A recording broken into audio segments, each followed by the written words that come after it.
This war. The Kremlin never expected to have this much trouble against the Mujahideen. Afghanistan is a tribal society. Tradition demands that its people stand up to any outsiders who set foot on their land.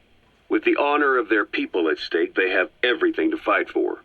No matter how hard the Soviets hit them, they continue to appear out of nowhere, striking back, then vanishing again. But there's one thing even the Mujahideen fear. Every last one of them. The Soviet gunships. They're highly maneuverable and equipped with massive firepower. Plus, the underside of the fuselage is heavily armored.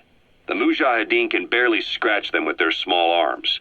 Anyone who hangs around gets mowed down by the gunship's heavy machine guns. This new honeybee weapon that was given to the Hamid fighters, it's no doubt something to help them strike back against the gunships, which makes it a weapon that could change the course of the war. Those guerrilla fighters known as Mujahideen don't actually belong to a single organization.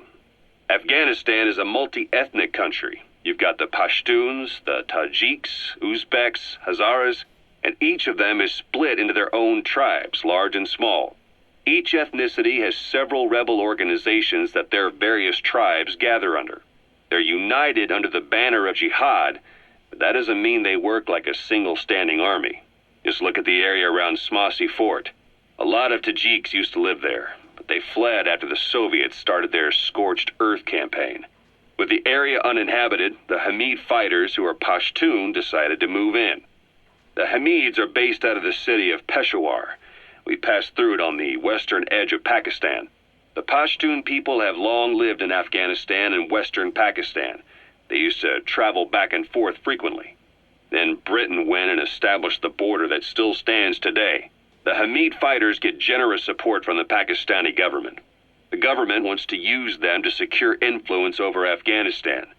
Their liaison with the Hamids is Inter-Services Intelligence, and behind the ISI, you have the CIA.